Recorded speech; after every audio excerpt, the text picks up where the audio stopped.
news came out a couple days ago. Ceedee Lamb, obviously he wants to get paid. He's due for an extension.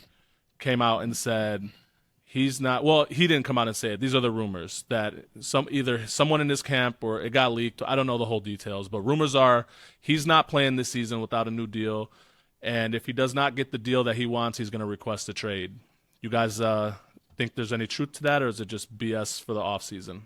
No, I think this is the perfect time in the offseason when nothing's happening just to kind of lay down like that empty threat, just to, remind the Cowboys of that, he does want a new contract and that he does have that option.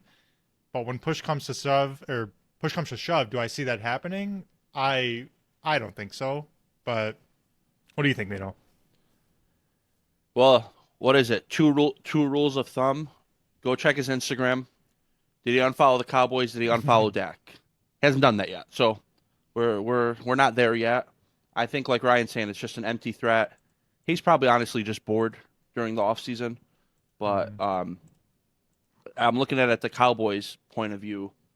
We got to pay Dak before we pay you. So you're just going to have to sit back and chill. Yeah. I do think his agent's being strategic, though, because he sees all these other receivers getting paid. Yeah. Jefferson, Brown, Amon-Ra, they all got paid. So CD's sitting there waiting right now, and he is one of the better receivers in the league, so he will need a new deal. What do you think, Zach? No, I agree, though. I also think the Cowboys are in kind of a tough spot because, like Moran said, Dak needs to get paid. He's going to be priority one if they choose to go that way. Micah Parsons is going to be up for a contract very soon, and then you have Ceedee. Their big three all are coming up for contracts around the same time. All are going to demand a high dollar contract. So it's going to be interesting to see how the Cowboys navigate those numbers and the way they dish the money out, because all three of those guys are going to get a bag. So if I think the earlier they get to Dak and Ceedee, the better off it's going to be when it comes for Micah Parsons, because we know those edge rushers command a big contract.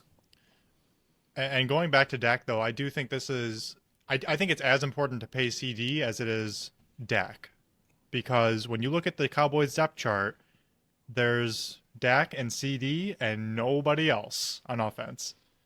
I don't agree with it. Well, okay, fine. Okay, you have Brandon Cooks as wide receiver too, who's always good. No, I'm not saying I don't agree with the depth chart talk you're talking about. I think the overpaying of one receiver has been proven to not be it. Are you overpaying, though? Because CD is a top receiver in the league. When I say overpaying, I'm saying committing to one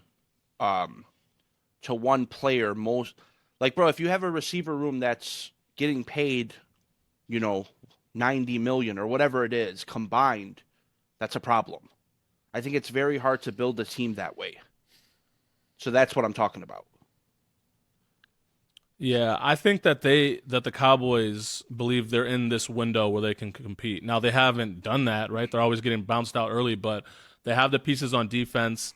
They have the quarterback. You have a top 5 receiver. I mean, if you're ever going to pay someone to try to go for it, now's the time, Well, this is why these windows are so important. Like, you think of the Lions too. Like, this is our window because all your good players, most of them, are on their rookie deals. Right. And this is the time where you can afford to fill in those gaps in the trenches, in the secondary, whatever you got to do. Because when CD and Micah and Dak all do get paid, I mean, good luck filling in those gaps, man. Like, your window's closing fast. And that's why I think I mentioned last week or 2 weeks ago how this year is a pivotal year for the Dallas Cowboys.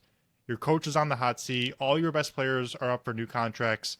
This could go many different ways, and it could get ugly for them, uglier than it already has with being down 27-0 in the wild card round. For real. It's a big year for them. Hey, shout out to Green Bay for that second home playoff game, baby. You know what? Like, I've never rooted for the Packers, but man, that was a day where I was really happy that they laid that beat down.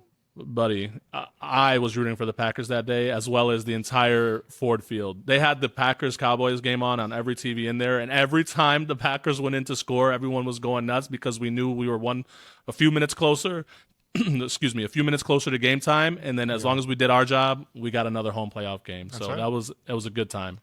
Yeah, we were watching the Cowboys-Packers game together that day. at Ford Yeah, Field, yeah, remember? yeah. We saw the second half. Yeah, when you and Steph finally showed up. Yeah. Shout out to Steph. Hey, Always making it about you guys.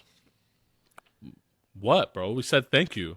No, I know. Bro, to see Lions fans cheering that loudly for the Packers in Ford Field, in the mezzanine and all that stuff was a crazy sight to see. Like, that will never happen again.